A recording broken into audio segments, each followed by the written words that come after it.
Hello friends, book insider पर आप सभी का स्वागत है। आज हम बात करने वाले हैं the art of self discipline by Kimberly Olson book के बारे में। राघव हमेशा से अपने आप से एक सवाल पूछता था, मैं इतना आलसी क्यों हूं? यह सवाल उसके मन में तब आता जब वो अपने ड्रीम प्रोजेक्ट्स को अधूरा छोड़ देता, या जब सुबह जल्दी उठने का अलार्म बजता और वो स्नूज बटन दबाकर फिर सो जाता। उसने कितनी बार सोचा कि वो अपनी जिंदगी में कुछ बड़ा करेगा, लेकिन हर बार प्रोक्रेस्टिनेशन ने उसे रोक लिया। एक दिन राघव अपने पसंदीदा बुक स्टोर में यूं ही घूम रहा था। उसके मन में कोई खास किताब खरीदने का प्लान नहीं था, बस कुछ इंस्पिरेशन की तलाश थी। वहीं एक शेल्फ पर उसकी नजर एक किताब पर पड़ी। किताब का नाम था the art of self discipline, beat procrastination, break bad habits and achieve your goals. नाम पढ़ते ही उसे लगा, ये तो मेरे लिए ही लिखी गई है। बिना ज्यादा सोचे उसने किताब खरीद ली और घर लौट आया। उस रात उसने तय किया कि सोने से पहले वो इस किताब का पहला चैप्टर जरूर पढ़ेगा। उसने अपने फोन को साइलेंट पर रखा, कमरे की लाइट्स डिम की और पढ़ना शुरू किया। पहला लेसन था understanding self discipline is fundamental.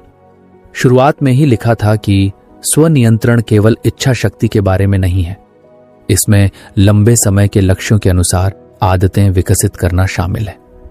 Raghav कुछ देर रुक कर सोचने लगा, हाँ यार, शायद मैंने कभी अपने लॉन्ग टर्म गोल्स पर फोकस किया ही नहीं, बस हर बार छोटे छोटे डिस्ट्रैक्शन में फंस कर रह गया। उसने पढ़ना जारी रखा। किताब में लिखा था कि सेल्फ डिसिप्लिन सिर्फ हैबिट्स का खेल है। जो चीजें तुम्हारे बड़े सपनों से मेल नहीं खाती, उन्हें रोकने का साहस तुम्हारे अंदर होना चाहिए। किताब पढ़ते पढ़ते उसे अपनी जिंदगी की कुछ पुरानी यादें ताजा हो गईं। स्कूल के दिनों में वो एक ब्रिलियंट स्टूडेंट था। टीचर्स उसकी तारीफ करते नहीं थकते थे, लेकिन जैसे जैसे समय बीता डिस्ट्रैक्शंस बढ़ते गए। कॉलेज में दोस्तों के साथ टाइम पास करना, सोशल मीडिया पर स्क्रॉल करते करते घंटों बिताना और हर चीज को कल करेंगे कहकर टाल देना उसकी आदत बन गई थी। किताब में एक बात और लिखी थी, recognize the barriers that hinder self-discipline, such as fear of failure and negative influences, and address them proactively. इस लाइन ने राघव को अंदर तक झकझोर दिया। उसने महसूस किया कि उसकी प्रोक्रेस्टिनेशन की सबसे बड़ी वजह उसका फेलियर का डर था। जब भी वो कोई नया प्रोजेक्ट शुरू करने की सोचता, उसे डर लगता कि अगर ये फेल हो गया तो लोग क्या कहेंगे। राघव ने किताब से पढ़ा कि फियर ऑफ फेलियर को टैकल करने के लिए सबसे पहले अपनी सोच बदलनी होगी। फेल होना जिंदगी का एक हिस्सा है और इसे एक्सेप्टेंस के साथ एम्ब्रेस करना चाहिए। उसने सोचा, शायद यही मेरी कमी थी। मैंने हमेशा सक्सेस की परवाह की, लेकिन कभी कोशिश करने का साहस नहीं जुटाया। अगले दिन सुबह राघव ने कुछ अलग करने की ठानी। उसने अपना फोन अलार्म 6 बजे पर लगाया, लेकिन इस बार स्नूज नहीं किया। बिस्तर से उठते ही उसने खुद से कहा, आज मैं उस लड़के जैसा नहीं बनूंगा जो कल से शुरू करेगा। आज ही मेरा पहला दिन है। उसने अपने दिन की शुरुआत एक छोटे से वर्कआउट और मेडिटेशन से की। सुबह के इस बदलाव ने उसे अंदर से पॉजिटिविटी का एहसास कराया। उसने सोचा, ये तो सच में काम कर रहा है। उसने किताब के उस लेसन से एक और चीज सीखी थी, हैबिट्स धीरे धीरे डेवलप होती हैं। उसने फैसला किया कि हर दिन वो एक नई छोटी हैबिट पर काम करेगा। शाम को ऑफिस से लौटने के बाद उसने अपने ड्रीम प्रोजेक्ट पर काम करने का प्लान बनाया। उसका ड्रीम था कि वो एक राइटर बने, लेकिन हर बार प्रोक्रेस्टिनेशन और डर उसे रोक देते थे। उसने किताब के पहले लेसन को याद किया और अपने डर का सामना करने की ठानी। उसने सबसे पहले अपने राइटिंग स्पेस को ऑर्गेनाइज्ड किया, अननेसेसरी डिस्ट्रैक्शंस को दूर किया और 30 मिनट के लिए लिखना शुरू किया। पहले दिन उसने सिर्फ 2 पैराग्राफ लिखे, लेकिन उसने खुद को कहा, it's not about quantity, it's about consistency. उसने खुद को प्रॉमिस किया कि हर दिन वो 30 मिनट लिखने की आदत बनाएगा। उसकी जिंदगी में धीरे धीरे छोटे छोटे बदलाव आने लगे। वो सुबह जल्दी उठने लगा, हर दिन कुछ नया सीखने की कोशिश करता और अपने गोल्स के लिए छोटे छोटे स्टेप्स लेता। किताब में उसने पढ़ा था कि डिसिप्लिन की सबसे बड़ी कुंजी कंसिस्टेंसी है। उसने इसे अपने जीवन का मंत्र बना लिया। हालांकि यह सब आसान नहीं था। कुछ दिन ऐसे भी आते जब राघव का मन नहीं करता कि वो अपने गोल्स पर काम करे, लेकिन वो किताब की एक और लाइन याद करता, self discipline is not about perfection, it's about progress. यही सोचकर वो हर दिन खुद को कुछ और बेहतर बनाने की कोशिश करता। राघव को समझ आ गया था कि सेल्फ डिसिप्लिन का मतलब खुद को टॉर्चर करना नहीं है।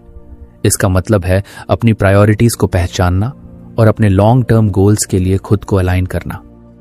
उसने महसूस किया कि छोटे छोटे स्टेप्स ही उसे उसके बड़े सपनों तक पहुंचा सकते हैं। अभी तो राघव ने सिर्फ इस किताब का पहला लेसन ही पढ़ा था, लेकिन यह लेसन उसकी जिंदगी को बदलने की शुरुआत कर चुका था। उसने तय किया कि वो हर हफ्ते इस किताब का एक नया चैप्टर पढ़ेगा और उसमें लिखी बातों को अपनी जिंदगी में इंप्लीमेंट करेगा।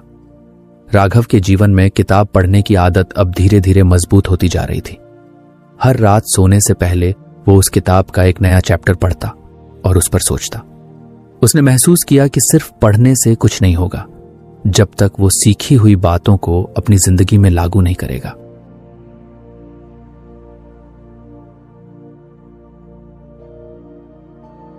अगर आपको हमारी फ्री समरी अच्छी लगती है तो आप हमारे चैनल को सब्सक्राइब कर सकते हैं, हमारी मेंबरशिप खरीद सकते हैं या हमें यूपीआई के थ्रू सपोर्ट कर सकते हैं। अब समरी पर वापस चलते हैं। पहले चैप्टर से मिली सीख के बाद उसका रूटीन काफी बदल चुका था, लेकिन अब उसे समझ आया कि ये बदलाव सिर्फ एक शुरुआत है। असली काम तो तब होगा जब वो अपनी जिंदगी के हर पहलू को बैलेंस करे। एक रात उसने किताब का अगला चैप्टर पढ़ना शुरू किया, फोकस ऑन की एरियाज ऑफ लाइफ। ये लेसन उसकी सोच को एक नई दिशा देने वाला था। किताब में लिखा था कि सेल्फ डिसिप्लिन सिर्फ एक दो कामों में लागू करने की चीज नहीं है, इसे अपनी पूरी जिंदगी के की एरियाज में फैलाना जरूरी है ताकि एक होलिस्टिक और बैलेंस्ड लाइफ बनाई जा सके। ओल्सन ने कुछ खास एरियाज पर ध्यान देने की सलाह दी थी। Personal health, emotional regulation, time management, personal relationships, career growth, money management. Raghav ने सबसे पहले खुद से सवाल किया, क्या मेरी जिंदगी के ये सारे एस्पेक्ट्स बैलेंस में हैं?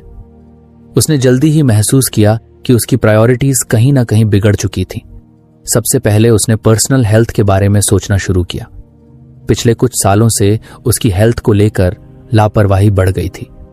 ऑफिस के लंबे घंटे, अनियमित खानपान और कोई फिजिकल एक्टिविटी न होना उसकी सेहत को धीरे धीरे खराब कर रहे थे। उसने किताब से सीखा कि सेल्फ डिसिप्लिन का सबसे पहला कदम खुद की हेल्थ का ख्याल रखना है, क्योंकि अगर शरीर स्वस्थ नहीं होगा तो बाकी किसी भी चीज में बेहतर परफॉर्म करना मुश्किल है। अगली सुबह राघव ने एक नया रूटीन अपनाने का फैसला किया। उसने अपने लिए एक सिंपल वर्कआउट प्लान तैयार किया, सिर्फ 20 मिनट का एक्सरसाइज और कुछ योगा। उसने जंक फूड कम करके हेल्थी मील्स पर फोकस करना शुरू किया।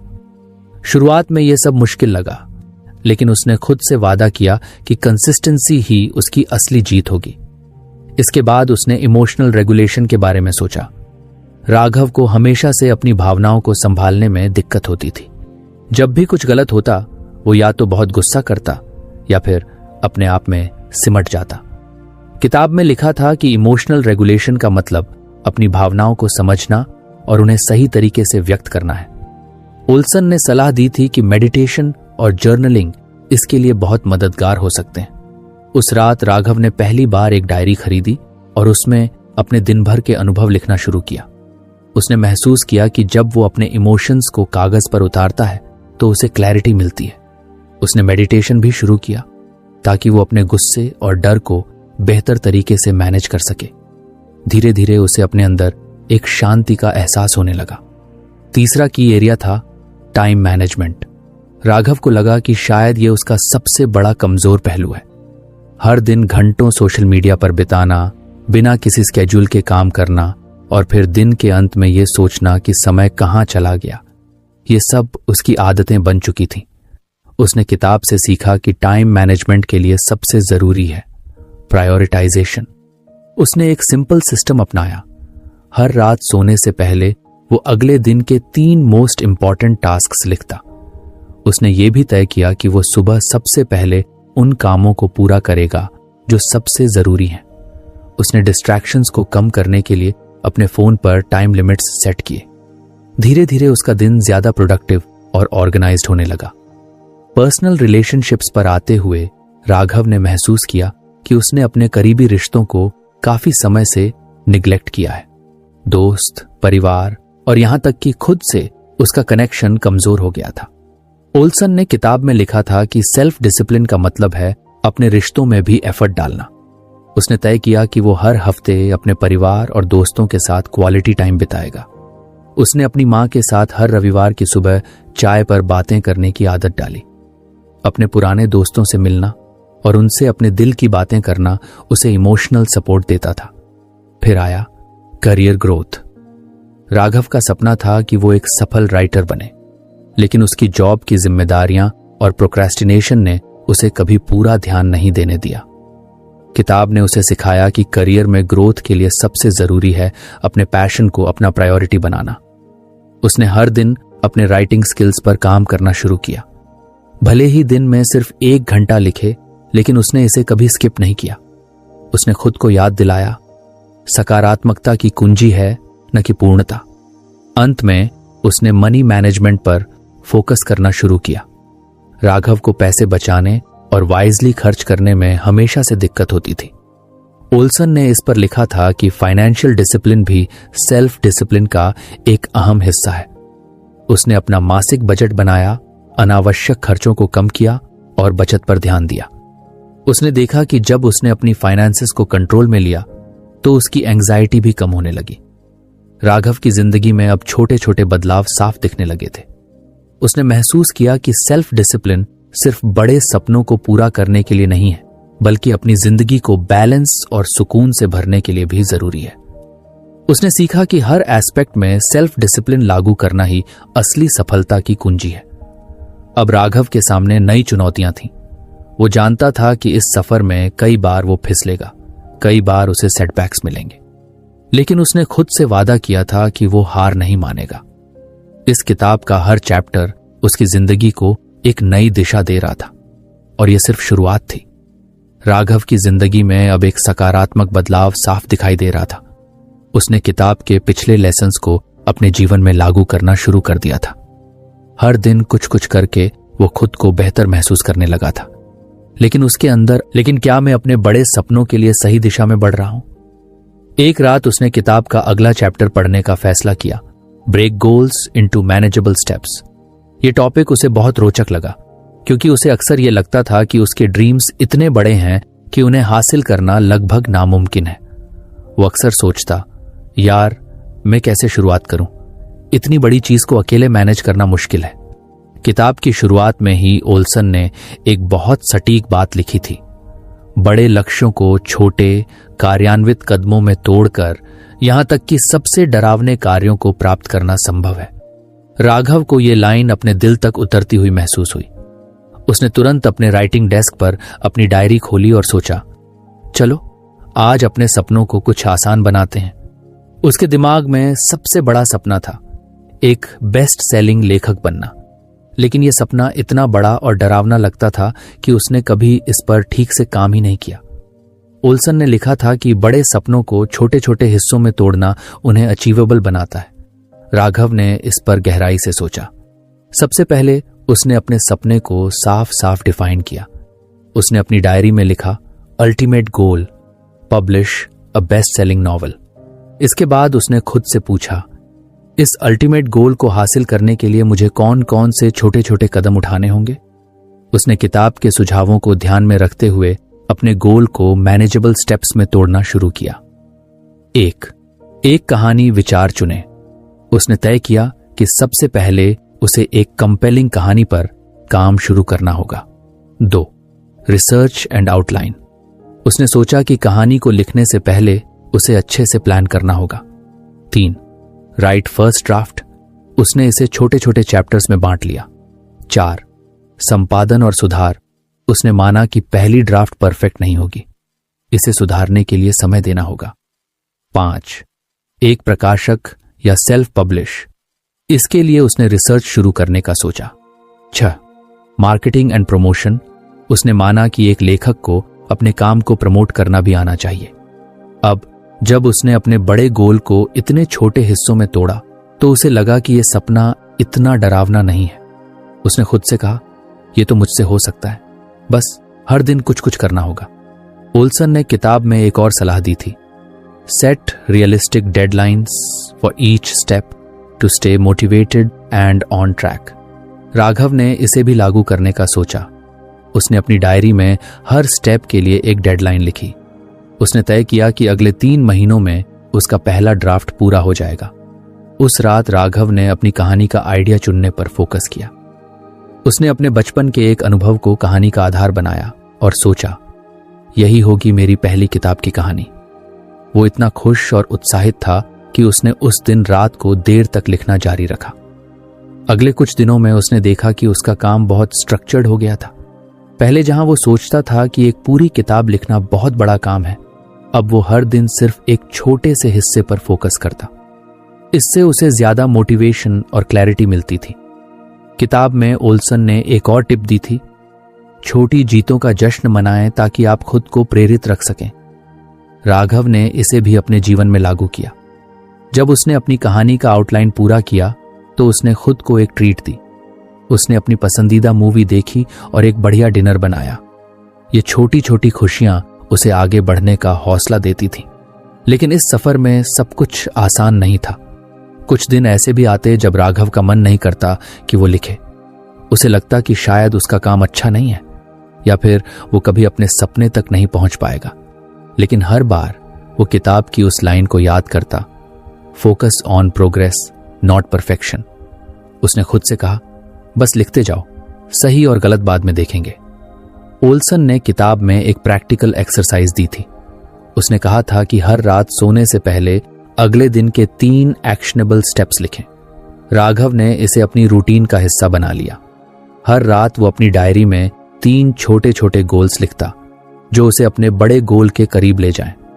उदाहरण के लिए एक दिन के गोल्स थे, 1 कहानी के पहले चैप्टर का पहला ड्राफ्ट पूरा करना, 2 कुछ पब्लिशर्स की लिस्ट बनाना, 3 15 मिनट अपने काम को रिव्यू करना। जब उसने इस तरीके को अपनाया तो उसे महसूस हुआ कि उसके दिन पहले से ज्यादा ऑर्गेनाइज्ड और प्रोडक्टिव हो गए हैं। छोटे छोटे स्टेप्स को पूरा करने से उसे सेटिस्फैक्शन मिलती थी और यह सेटिस्फैक्शन उसे अगले दिन और बेहतर काम करने के लिए प्रेरित करती थी। राघव को किताब से एक और महत्वपूर्ण बात समझ आई, हर किसी की जर्नी अलग होती है। उसने खुद को दूसरों से तुलना करना बंद कर दिया। अब वो बस अपने छोटे छोटे स्टेप्स पर फोकस करता और हर दिन कुछ कुछ बेहतर बनने की कोशिश करता। कुछ हफ्तों बाद उसने देखा कि उसकी कहानी का पहला ड्राफ्ट लगभग आधा पूरा हो चुका था। उसे यकीन ही नहीं हो रहा था कि जो काम उसे कभी नामुमकिन लगता था वो अब इतना अचीवेबल लग रहा था।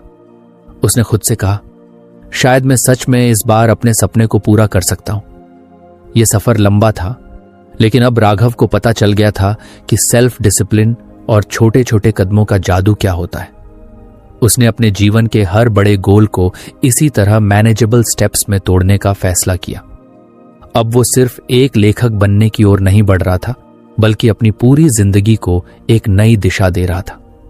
राघव की जिंदगी में बदलावों का सिलसिला अब उसकी सोच से भी आगे बढ़ चुका था। जैसे जैसे वो किताब के अगले चैप्टर पर पहुंचा, उसे समझ आया कि अब उसे अपने इमोशंस पर भी काम करना होगा। उसने किताब का अगला लेसन पढ़ना शुरू किया, कल्टीवेटिंग इमोशनल रेगुलेशन। ओल्सन ने शुरुआत में ही लिखा था कि सेल्फ डिसिप्लिन को बनाए रखने के लिए इमोशनल रेगुलेशन सबसे जरूरी है। अगर भावनाओं को सही तरीके से मैनेज नहीं किया गया तो डिस्ट्रैक्शंस और स्ट्रेस आपकी प्रगति को रोक सकते हैं। राघव ने इसे पढ़ते ही महसूस किया कि ये उसके लिए कितना प्रासंगिक है। जब भी कुछ गलत होता, वो या तो गुस्से में अपने काम से दूर हो जाता या फिर तनाव में आकर हार मान लेता। किताब में ओल्सन ने बताया था कि इमोशनल रेगुलेशन का मतलब है अपनी भावनाओं को पहचानना, समझना और सही तरीके से उन्हें संभालना। ओल्सन ने 3 मुख्य टेक्निक सुझाई थी। 1 माइंडफुलनेस प्रैक्टिसेस, 2 तनाव प्रबंधन रणनीतियां, 3 एक सकारात्मक दृष्टिकोण विकसित करना। राघव ने खुद से वादा किया कि वो इन तीनों पर काम करेगा। उसने सोचा, अगर मैं अपने इमोशंस को कंट्रोल करना सीख जाऊं तो शायद मैं डिस्ट्रैक्शंस और नेगेटिविटी से बच पाऊंगा। पहला कदम था माइंडफुलनेस प्रैक्टिसेस। किताब में ओल्सन ने लिखा था कि माइंडफुलनेस का मतलब है प्रेजेंट मोमेंट में पूरी तरह से रहना। राघव ने महसूस किया कि उसका दिमाग हमेशा या तो अतीत की गलतियों पर फोकस करता था या फिर भविष्य की चिंताओं में उलझा रहता था। उसने तय किया कि वो माइंडफुलनेस को अपने रोजमर्रा के जीवन में शामिल करेगा। उसने सबसे पहले मेडिटेशन की शुरुआत की। हर सुबह 10 मिनट के लिए वो अपनी आंखें बंद करता और अपनी सांसों पर ध्यान केंद्रित करता। शुरुआत में यह आसान नहीं था, उसका दिमाग इधर उधर भागता, लेकिन धीरे धीरे उसने इसे कंट्रोल करना सीख लिया। मेडिटेशन के जरिए उसे एहसास हुआ कि जब वो अपने मन को शांत रखता है तो वो ज्यादा फोकस्ड और सेंटर्ड महसूस करता है। इसके अलावा उसने माइंडफुल ईटिंग को भी अपनी आदत बनाया।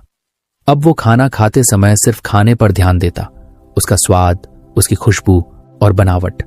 इससे न केवल उसका स्ट्रेस कम हुआ, बल्कि उसे अपनी सेहत पर भी पॉजिटिव असर दिखने लगा। दूसरा कदम था स्ट्रेस मैनेजमेंट स्ट्रैटेजीज। ओल्सन ने लिखा था कि स्ट्रेस को मैनेज करना सेल्फ डिसिप्लिन के लिए बहुत जरूरी है। जब आप तनाव में होते हैं तो आपका दिमाग अक्सर इंपल्सिव डिसीजंस लेता है और आप अपने गोल्स से भटक जाते हैं।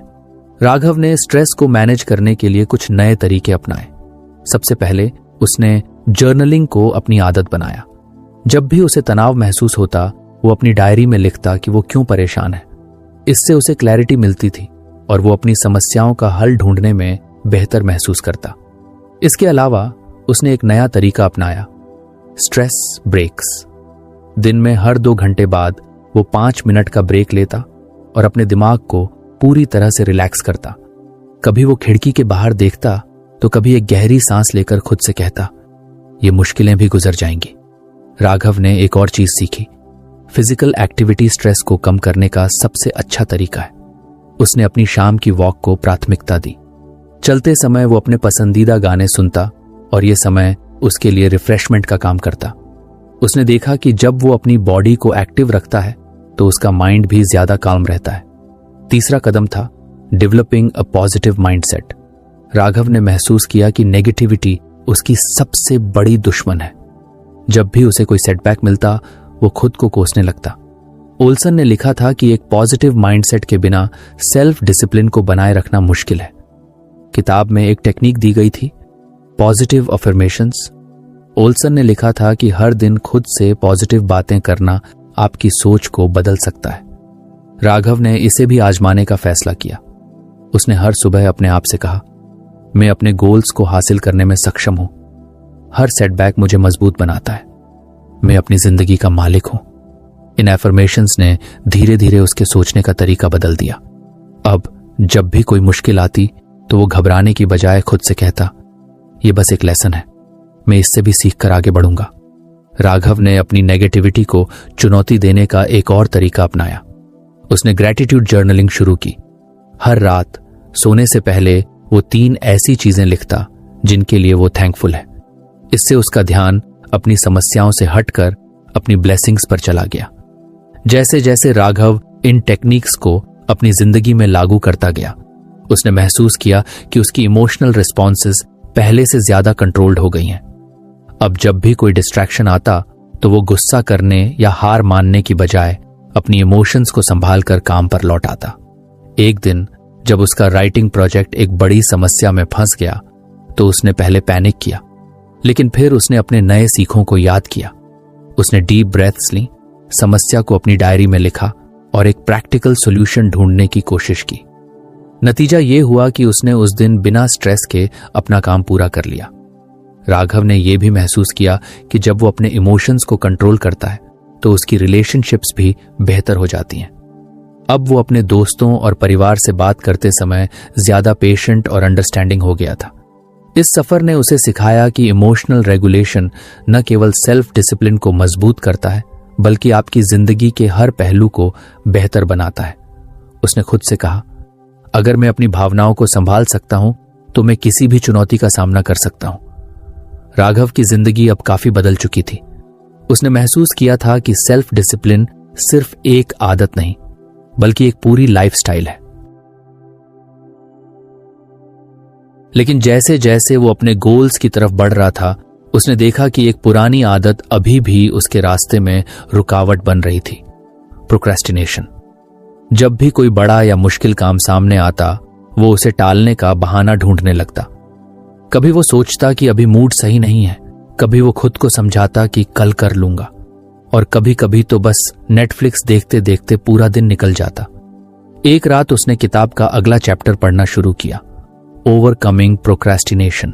ओल्सन ने लिखा था कि प्रोक्रेस्टिनेशन सिर्फ आलस नहीं है, बल्कि एक इमोशनल प्रतिक्रिया है। जब भी हम किसी काम को मुश्किल, उबाऊ या असंभव समझते हैं, तो हमारा दिमाग उस काम को टालने का तरीका ढूंढता है। राघव को लगा कि ओल्सन ने उसके दिमाग की हर गुत्थी खोल दी थी। उसने तुरंत यह तय किया कि वो इस आदत को जड़ से खत्म करेगा। ओल्सन ने प्रोक्रेस्टिनेशन से निपटने के लिए कुछ प्रैक्टिकल स्ट्रैटेजीज दी थी। 1. ट्रिगर्स की पहचान करना। 2. Time blocking. 3. डेडलाइंस की सेटिंग। 4.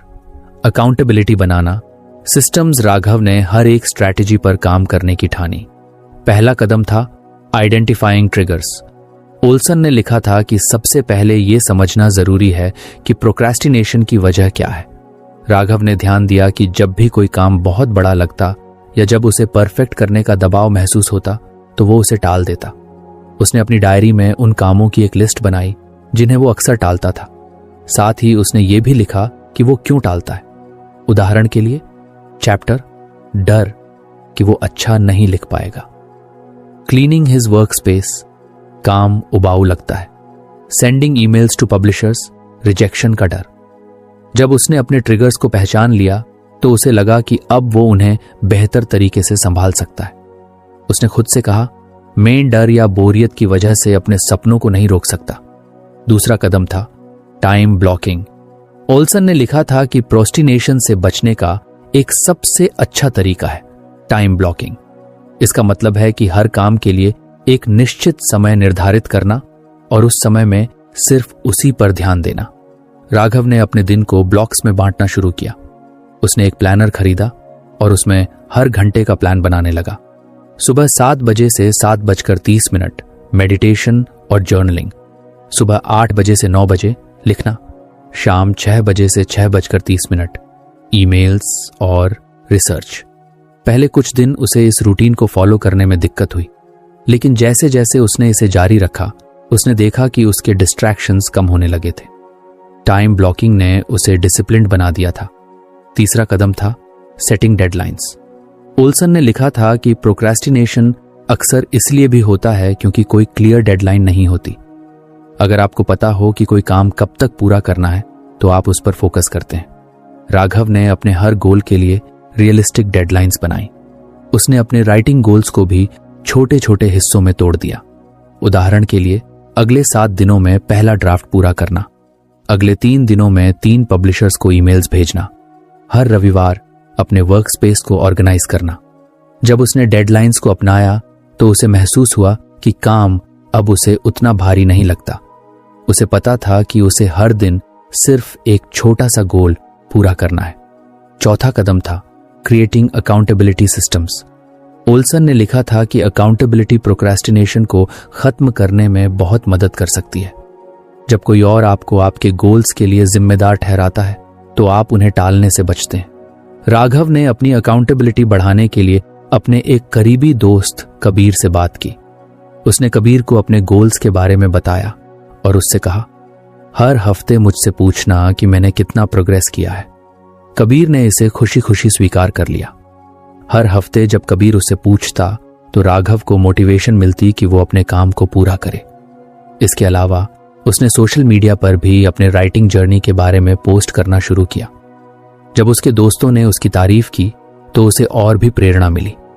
इसके अलावा उसने एक रिवॉर्ड सिस्टम भी बनाया।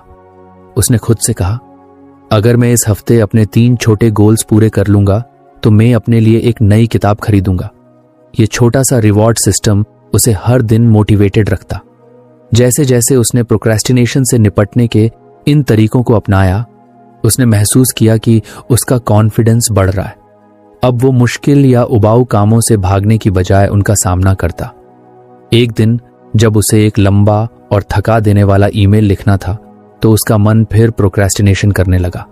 लेकिन उसने गहरी सांस ली और खुद से कहा, बस 10 मिनट का टाइम ब्लॉक करो, उसके बाद चाहो तो रुक सकते हो। उसने देखा कि 10 मिनट में ही उसका मोमेंटम बन गया और उसने पूरा ईमेल बिना रुके लिख लिया। राघव को एहसास हुआ कि प्रोक्रेस्टिनेशन सिर्फ एक आदत थी और हर आदत बदली जा सकती है। उसने ओल्सन की बातों को याद किया। You don't have to be perfect, you just have to start. धीरे धीरे राघव की प्रोक्रेस्टिनेशन की आदत कमजोर पड़ने लगी। अब वो अपने गोल्स के करीब महसूस करता था। उसने देखा कि जब भी वो प्रोक्रेस्टिनेशन को हराता है तो उसे एक अजीब सी खुशी और गर्व महसूस होता है। उसने खुद से कहा, अगर मैंने प्रोक्रेस्टिनेशन पर काबू पा लिया तो अब कोई भी रुकावट मुझे मेरे सपनों तक पहुंचने से नहीं रोक सकती। राघव ने अब अपनी जिंदगी के हर पहलू को बदलने की दिशा में ठोस कदम उठा लिए थे। उसने किताब द आर्ट ऑफ, उसका सफर आसान नहीं था, लेकिन उसने महसूस किया कि बदलाव धीरे धीरे होता है और सबसे जरूरी है कंसिस्टेंट एफर्ट।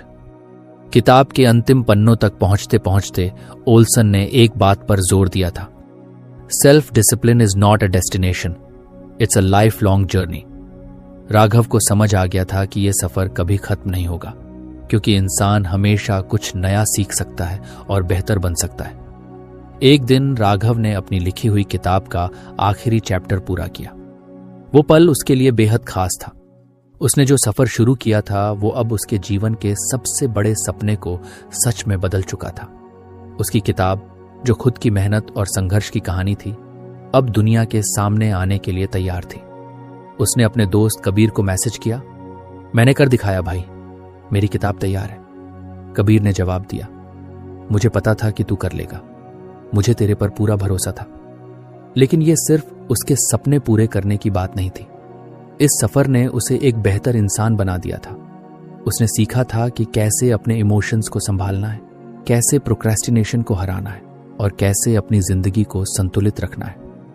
उसने खुद से वादा किया कि वो अपनी इस नई जिंदगी को कभी खोने नहीं देगा। किताब को पब्लिश करने के बाद राघव को दुनिया भर से सराहना मिलने लगी।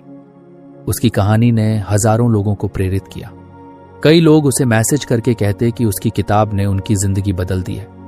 लेकिन राघव को सबसे ज्यादा खुशी इस बात की थी कि उसने खुद को साबित कर दिया था। उसने अपने डर, अपनी कमजोरियों और अपनी आदतों को हराकर एक नई पहचान बनाई थी। एक दिन जब राघव एक कॉन्फ्रेंस में अपनी कहानी सुना रहा था, एक युवा लड़का खड़ा हुआ और बोला, आपकी कहानी सुनकर मुझे लगता है कि मैं भी अपनी जिंदगी में बदलाव ला सकता हूं, लेकिन क्या आप मुझे एक आखिरी सलाह देंगे जिससे मैं भी अपने डर और प्रोक्रेस्टिनेशन को हराकर अपने गोल्स तक पहुंच सकूं? राघव ने मुस्कुराते हुए जवाब दिया, सबसे पहले खुद पर भरोसा करो, कभी मत सोचो कि तुमसे कुछ नहीं होगा। और दूसरी बात, हमेशा छोटे छोटे कदम उठाओ, बड़े गोल्स को छोटे हिस्सों में तोड़ो, जैसे मैंने किया। हर दिन सिर्फ एक चीज पर काम करो और सबसे जरूरी बात, कंसिस्टेंसी बनाए रखो। उस लड़के ने सिर हिलाया और राघव को लगा जैसे उसने अपनी जर्नी के सबसे अहम सबक को किसी और तक पहुंचाया है। जैसे ही वो स्टेज से नीचे उतरा, उसने महसूस किया कि उसने किताब से जो कुछ सीखा था वो सिर्फ उसके लिए नहीं था, बल्कि उन सभी के लिए था जो अपनी जिंदगी को बेहतर बनाना चाहते थे। अब उसकी जिंदगी का मकसद सिर्फ अपने गोल्स को हासिल करना नहीं था, बल्कि दूसरों को भी ये सिखाना था कि कैसे सेल्फ डिसिप्लिन और मेहनत के जरिए कुछ भी पाया जा सकता है। उसने अपने दिल में एक नई प्रेरणा महसूस की। अब वो खुद ओल्सन की तरह एक गाइड बनना चाहता था जो दूसरों को उनकी जिंदगी की राह दिखा सके। उसने खुद से वादा किया कि उसकी कहानी यहीं खत्म नहीं होगी, ये तो बस शुरुआत है। और इसी तरह राघव की कहानी ने सिखाया कि बदलाव संभव है अगर आप शुरू करने की हिम्मत रखते हैं। राघव का सफर खुद को बदलने और बेहतर इंसान बनने की कहानी थी। उसने the art of self discipline किताब के हर लेसन को न केवल पढ़ा, बल्कि अपनी जिंदगी में उतारकर अपनी आदतों, सोच और व्यवहार में बदलाव किया। इस प्रक्रिया में उसने कई महत्वपूर्ण बातें सीखी। सबसे पहले उसने अंडरस्टैंडिंग सेल्फ डिसिप्लिन के महत्व को समझा।